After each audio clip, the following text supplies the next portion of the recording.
కొలువుదీరిన కొత్త మంత్రివర్గం ముఖ్యమంత్రిగా ప్రమాణ స్వీకారం చేసిన చంద్రబాబు ఉదయం 11:33 ప్రమాణ స్వీకారం చేయించిన గవర్నర్ అబ్దుల్ నజీర్, మంత్రులుగా ప్రమాణం చేసిన పవన్ కళ్యాణ్, లోకేష్, మరో 22 మంది మంత్రులుగా ప్రమాణం హాజరైన ప్రధాని నరేంద్ర మోదీ, అమిత్ షా సహా పలువురు కేంద్ర మంత్రులు, చిరంజీవి, రజనీకాంత్ సహా పలువురు సినీ ప్రముఖులు కూడా హాజరయ్యారు. దీనికి సంబంధించి ఒక వార్తనిచ్చారు. సీనియర్లకు నిరాశే, పత్తిపాటి, సోమిరెడ్డి, కోట్ల, పరిటాలకు నో ఛాన్స్, జూనియర్లకు కొత్త వారి వైపు మొగ్గు చూపిన చంద్రబాబు. 24 మందిలో తొలిసారి మంత్రులుగా 17 మంది. ఎన్నికలకు ముందు పార్టీలో చేరిన మంత్రి అయిన పారసారథి, ఎమ్మెల్యేగా గెలిచిన సుజనా చౌదరికి మొండి చెయ్యి.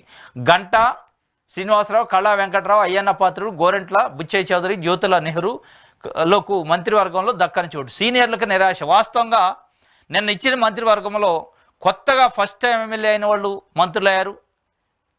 1-2 సార్లు ఎమ్మెల్యే గెలిచిన మంత్రి పదవి ఎదురికి చేయని వాళ్ళు కూడా మంత్రులయ్యారు. అసలు ఆశించని ఊహించని స్థాయిలో కొత్త వ్యక్తులు కొంతమందికి మంత్రి పదవులు ఇచ్చారు. కానీ వాస్తవంగా రిజల్ట్ వచ్చిన తర్వాత గోరెంట్ల బుచ్చయ్య చౌదరి పేరు, కళా వెంకట్రావు పేరు, గంటా శ్రీనివాసరావు, ధూళిపాల నరేంద్ర, అయ్యన్న పాత్రుడు, ఇట్లా కొన్ని పేర్లు, జ్యోతుల నెహ్రూ ఇట్లా వచ్చినాయి. కానీ వాళ్ళందరిని పక్కన పెట్టిన పరిస్థితి. కొంత యంగ్ జనరేషన్ యంగ్ని తీసుకున్నారు, అదేవిధంగా జూనియర్స్ని తీసుకున్నారు. కొత్తగా గెలిచి కొత్తగా వచ్చిన వాళ్ళని దాదాపు 17 మంది కొత్తగా అయిన మంత్రులే ఉన్నారు. గతంలో మంత్రి పదవి చేసిన వాళ్ళు కాదు 17 మంది. 24లో గతంలో మంత్రి పదవి చేయని వాళ్ళే 17 మంది ఉన్నారు. మిగతా రిమైనింగ్ ఏదైతే 7 మందే సీనియర్స్ ఉన్నారు. అంటే దీని వెనక మొత్తం కూడా అంటే బయట జరుగుతున్న చర్చ ఏంటంటే దీని వెనక పెద్ద వ్యూహం ఉంది చంద్రబాబు నాయుడు గారికి సంబంధించి.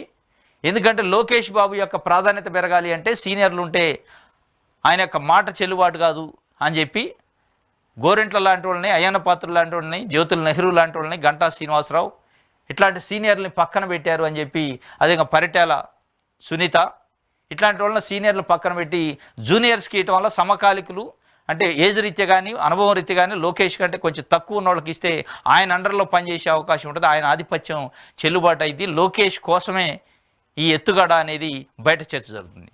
వాస్తవం కూడా అది. ఇది వాస్తవంగా ఒంగల్పూడి అనిత కానీ ఇట్లాంటి కొంతమంది ఉన్నారు, వాసంశెట్టి సుభాష్ కానీ చాలా juniors, first time గెలిచినోడు Ramprasad Reddy కానీ ఇట్లా రాజకీయ నేపథ్య కుటుంబాలు ఉండొచ్చు. కానీ మంత్రి పదవి అనేది కొత్తగా చేపడుతున్నారు. లోకేష్ గారు సెకండ్ టైం కాబట్టి ఈ ఫస్ట్ టైం వాళ్ళు ఉంటే ఆయన అండర్లో పనిచేస్తారు, ఆయన యొక్క కోఆర్డినేషన్తో పనిచేయడానికి అవకాశం ఉంటుంది, ఆయన కాస్త ప్రయారిటీ ఇచ్చినట్టు ఉంటుంది అని చెప్పి లోకేష్ కోసమే సీనియర్స్ని పక్కన పెట్టారు, జూనియర్స్ని తీసుకున్నారు అనేది బయట ఇప్పుడు జరుగుతున్న చర్చ.